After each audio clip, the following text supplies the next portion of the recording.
తులసీదాసు గారు ఎంత పొంగిపోయారండి, ఏమి భక్తి భావన. తులసీదాసు గారు రామాయణం రాసుకుంటున్నారు.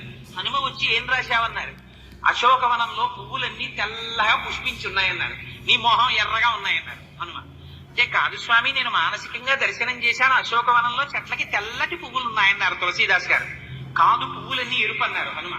అంటే నేనా సుందరకాండలో వెళ్లి చూసి వచ్చిన వాడివి నువ్వా, నేను చెప్పినట్టు రాయి పువ్వులు ఎరుపని మార్చన్నాడు. అంటే తులసీదాస్ గారు, అమ్మ బాబోయ్, ఇంట్లో మనం ఎక్కడ వాదిస్తాం, ప్రత్యక్ష సాక్షిని అంటాడు అని రామచంద్రమూర్తిని ధ్యానం చేశారు. రామచంద్రమూర్తి ప్రత్యక్షమయ్యారు. హనుమ, ఏమిటి నీ ఎల్లరన్నారు. స్వామి, అశోకవనంలో పువ్వులు తెల్లగా ఉన్నాయని రామాయణం రాస్తున్నాడు తులసీదాసు, నేను చూసినప్పుడు ఎర్రగా ఉన్నాయి పువ్వులన్నీ అన్నారు. అంటే స్వామి అన్నారు, అలా అనకు, ఆ ఋతువులో అప్పుడు పూసిన పువ్వులు తెలిపి నీకెందుకు ఎర్రగా కనపడ్డాయో తెలుసా?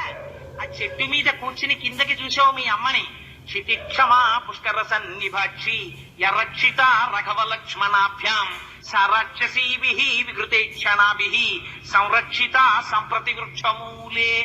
మా అయ్య రామచంద్రమూర్తి భార్య రాక్షసల కాంతల చేత పరివేష్టింపబడి ఒక చెట్టు కింద ఒక్క పట్టుబట్ట కట్టుకుని ఇలా ఉండిపోవడం 10 నెలల నుంచి, అది కోపంతో చూశావు. నీ కన్నులు ఎరిపెక్కి తెల్లటి పూలు ఎర్రగా నీ కనబడ్డాయి హనుమ, పువ్వులు తెలిపేలా రాయని అన్నాడు.